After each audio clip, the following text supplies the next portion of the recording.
Bom dia, boa tarde, boa noite, paz e bem. Eu sou o Emerson Sbardelotti e esse é o Paz e Bem de toda segunda-feira, hoje, 2 de junho de 2025. Começamos o mês de junho, mês das festas juninas, mês em que festejamos três santos, Santo Antônio, São João e São Pedro. Mas aqui nós estamos tratando da nossa formação sobre a prática libertadora de Jesus. Prática libertadora de Jesus.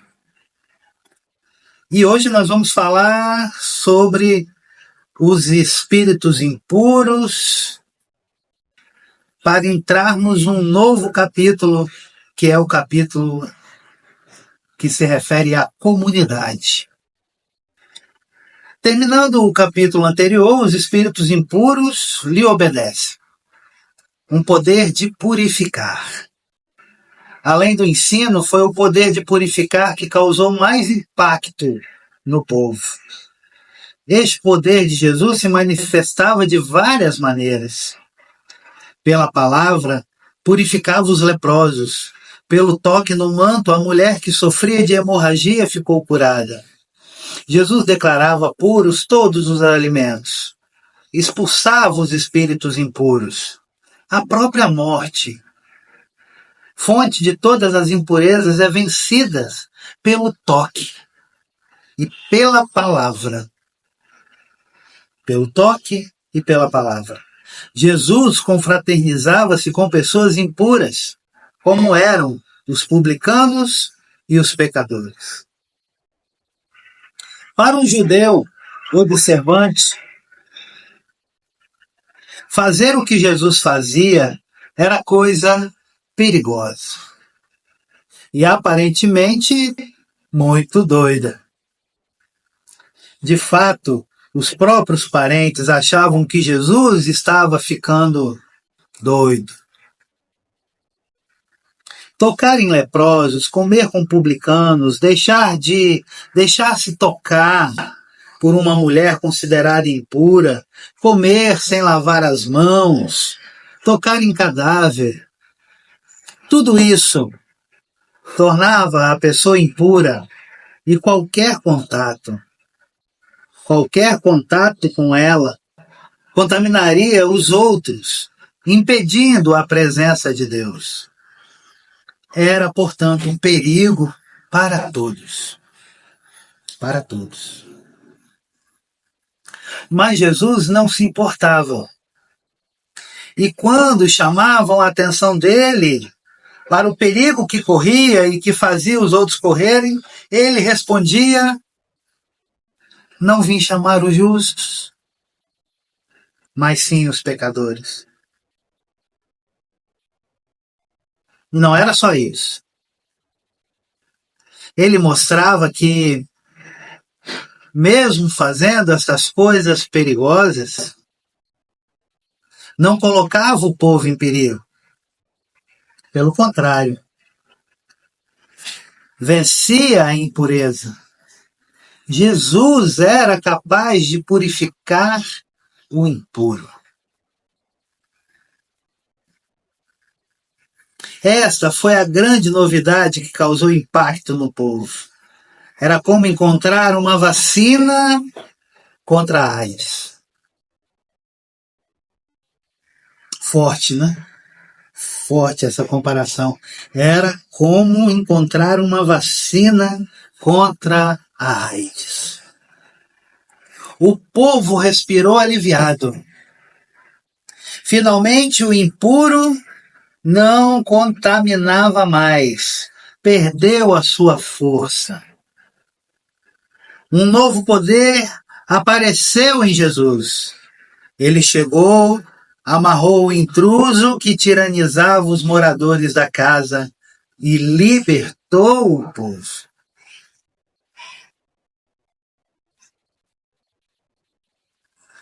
Isso foi uma inversão total de tudo que tinha sido vivido até aquele momento. Com Jesus há uma grande inversão total das coisas. Uma inversão total se produziu nunca vista antes. Em vez de o puro viver ameaçado pelo toque do impuro, agora é o impuro que se vê ameaçado pelo toque do puro. Antes, o povo vivia acuado, sempre derrotado, pelas tantas coisas impuras que infestavam sua vida. Era obrigado a viver desconfiado de tudo e de todos. Vivia cansado sob o fardo das observâncias que não resolviam nada. Agora, de repente, tudo mudou. Da noite para o dia. Aquilo que eles mais, desejavam na vida, mas não eram capazes de conseguir, agora em Jesus, e através de Jesus estava ao alcance de todos. Agora era possível conseguir a pureza que colocava a pessoa em condições de poder comparecer diante de Deus. Jesus era a prova. Isso foi uma libertação. Libertação. A boa nova anunciada por Jesus tirou o povo da defensiva, do medo, da sensação do perigo e lhe devolveu a vontade de viver. Tornou-o criativo, sem medo de ser feliz. Pois agora eles sabem que, pela fé, podem vencer o impuro que os ameaçava. Podem tornar pura a vida e ter acesso a Deus. A consequência desta boa nova, porém, é que ela torna inútil e desnecessário o sistema religioso de normas e leis, montado e mantido pela religião oficial para defender a pureza e combater a impureza.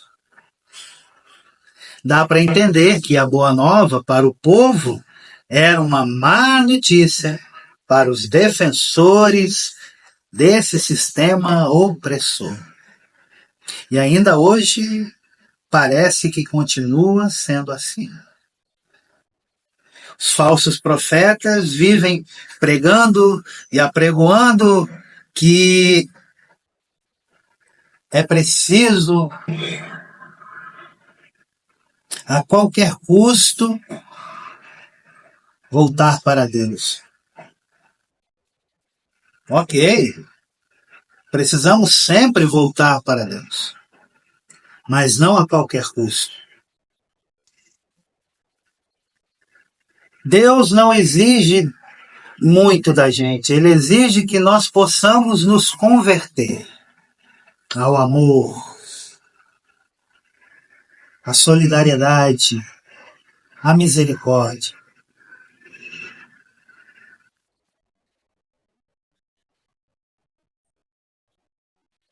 O perdão virá com as nossas atitudes. O perdão de Deus não é algo imposto. Faça isso, faça aquilo, que você será perdoado. Não é moeda de troca. O perdão de Deus é gratuito. Não é algo que possa ser comprado. Por isso a boa nova de Jesus incomoda tantas pessoas 2025 anos depois. Porque essa boa nova faz com que homens e mulheres pensem. O capítulo 3 deste livrinho do Carlos Messers, com Jesus na contramão, vai tratar sobre a comunidade. Seguir Jesus para ficar com ele. Seguir Jesus para ficar com ele. Por volta dos 30 anos de idade, Jesus abandona casa e família e leva uma vida de pobre itinerante. Não possui mais nada, nem mesmo onde reclinar a cabeça. Percorre os povoados, fala nas reuniões do povo, anunciando a boa nova de Deus aos pobres. Ele tem pressa, o tempo urge. A colheita é grande e os operários são muito poucos. É necessário provocar uma conversão, uma mudança, antes que seja tarde demais e todo o povo seja destruído. A conversão que o Papa Francisco nos pediu durante os últimos 10 anos é uma conversão ecológica e integral.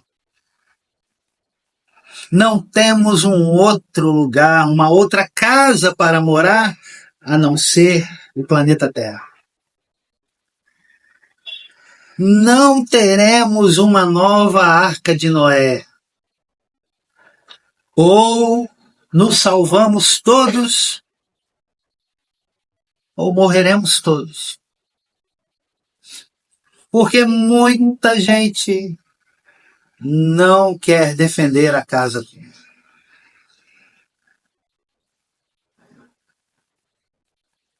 Infelizmente foi aprovado, está sendo quase aprovado em sua plenitude, a chamada PL do desmatamento. É um absurdo. É um absurdo. Todas nós sabemos que nós precisamos conservar o planeta, defender o planeta e não destruir.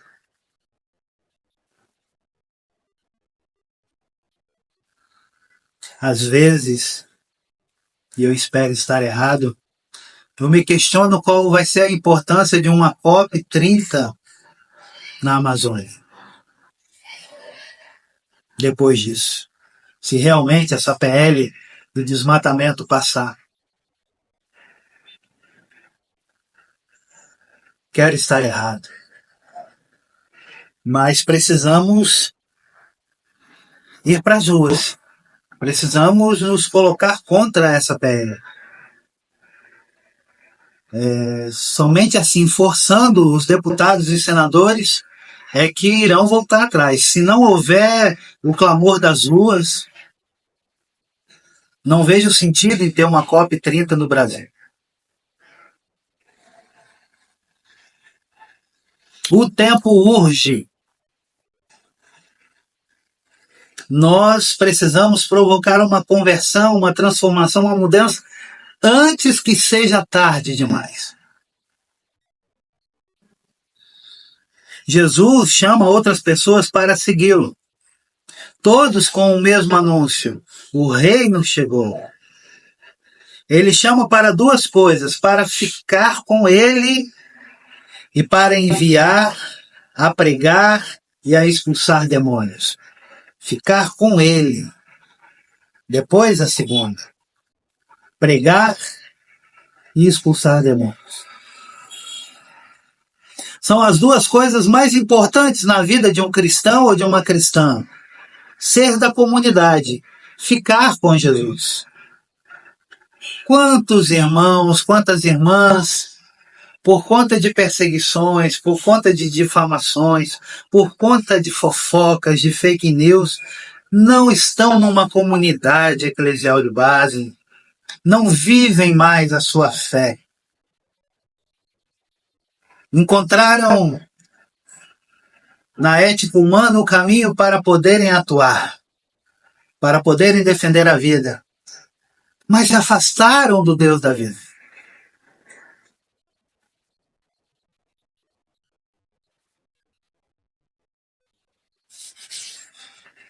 Ser da comunidade, ficar com Jesus. e a comunidade realizar a missão que recebeu: pregar e expulsar o poder do mal. Ao nosso redor existe o mal. Com a nossa união, com a nossa fé, expulsamos o mal. Como assim, Emerson? Nós levamos esclarecimento para as pessoas de forma lúdica, de forma apaziguadora. Papa Leão XIV tem insistido na defesa irrestrita da paz.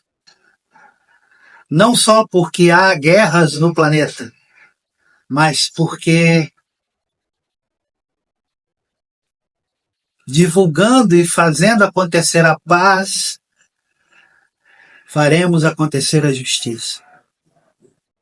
E fazendo acontecer a justiça, nós acabamos com as causas da pobreza, que são as mesmas causas de todos os males. Não são duas coisas distintas, né? São como os dois lados da mesma medalha. Estar com Jesus e realizar a missão que dele recebeu. Jesus não era o único a chamar discípulos para formar comunidade. Outros também o faziam. Por exemplo, os fariseus e os essênios. Todos eles tentavam reforçar a identidade e a persistência do povo. Vamos ver como que Jesus o fazia e por que fazia isso?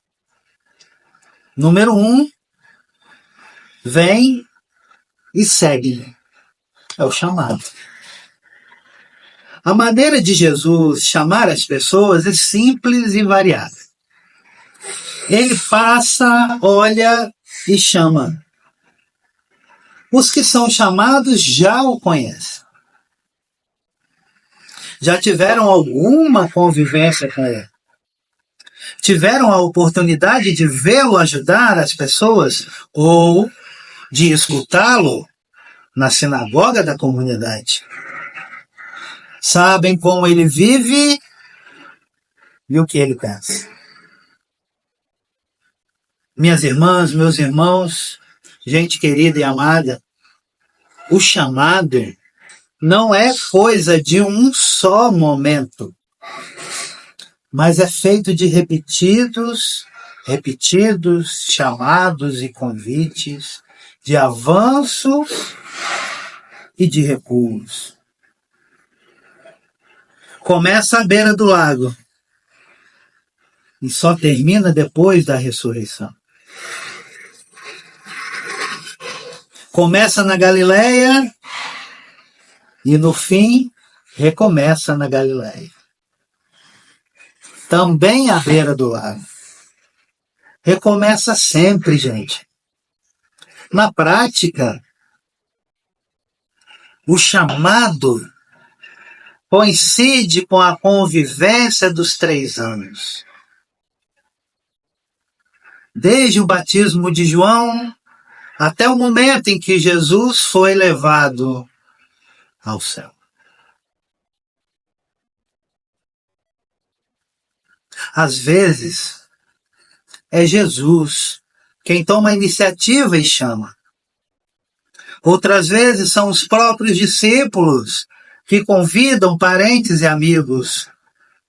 Ou é João Batista que o aponta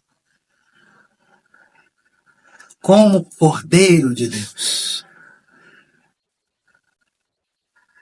Outras vezes ainda é a própria pessoa que se apresenta e pede para segui-lo. É como hoje. Você vai uma vez na reunião da comunidade, gosta, volta e não tem mais jeito. Volta sempre. Outras vezes é um colega que o convida ou é a ajuda de uma vizinha que o leva a participar. E em sua vida, como foi que o chamado chegou? De uma vez ou aos poucos? Como foi que o chamado, esse chamado profundo de Jesus de Nazaré chega até vocês para vocês participarem de uma comunidade e ali fazer a grande diferença, junto com outros irmãos e irmãs? O chamado é gratuito, não custa nada. Mas acolher o chamado exige decisão e compromisso.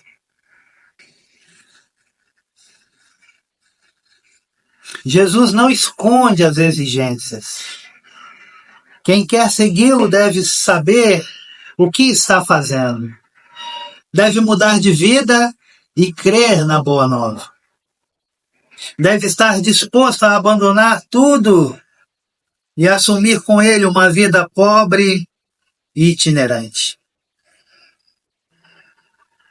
Quem não estiver disposto a fazer tudo isso, não pode ser meu discípulo, dizia Jesus. O peso, porém, não está na renúncia, mas sim no amor que dá sentido à renúncia. Perdão. É por amor a Jesus e ao Evangelho que o discípulo ou a discípula deve renunciar a si mesmo, carregar sua cruz todos os dias e segui-lo todos os dias. O chamado é como um novo começo. É o momento de entrar na nova família, na nova comunidade e de começar tudo de novo. Quem aceita o chamado deve deixar que os mortos enterrem seus mortos. Deve seguir em frente e não olhar para trás. O chamado é como tesouro escondido, como uma pedra preciosa. Por causa dele, a pessoa abandona tudo e segue Jesus. Como os rabinos da época, Jesus reúne discípulos. Um núcleo menor de 12, como as 12 tribos de Israel.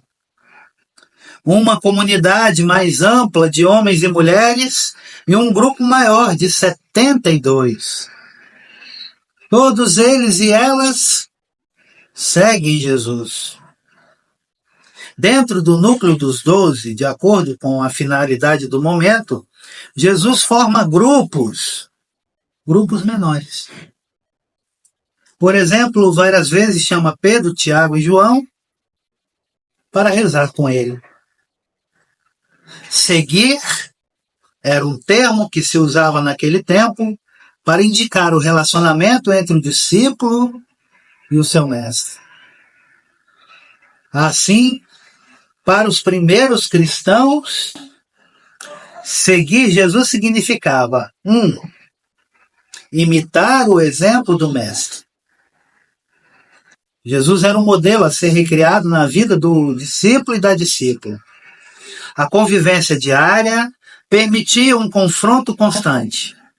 Na escola de Jesus, só se ensinava uma única matéria: o reino de Deus. E este reino se reconhecia na vida e na prática de Jesus de Nazaré. 2. Participar do destino do Mestre. Quem seguia Jesus devia comprometer-se com ele e estar com ele nas tentações, inclusive na perseguição. Devia estar disposto a morrer com ele. 3. Ter a vida de Jesus dentro de si. Para os cristãs, depois da Páscoa, à luz da ressurreição, acrescentou-se esta terceira dimensão. Vivo, mas já não sou eu.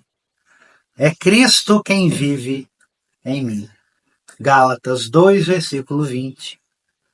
Eles procuravam identificar-se com Jesus que estava vivo na comunidade. Refaziam o caminho de Jesus que tinha morrido em defesa da vida e foi ressuscitado pelo poder de Deus. Trata-se aqui da dimensão mística do seguimento de Jesus, fruto da ação do Espírito Santo. A comunidade que assim se forma ao redor de Jesus é um ensaio do reino de Deus. Nela aparece o que a boa nova do reino quer significar para a vida humana.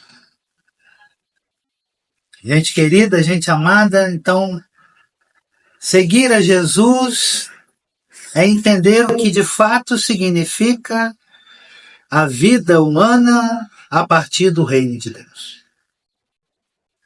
Imitar o Mestre, participar do destino do Mestre e ter o Mestre dentro de cada um de nós. Paz e bem, vida longa e próspera.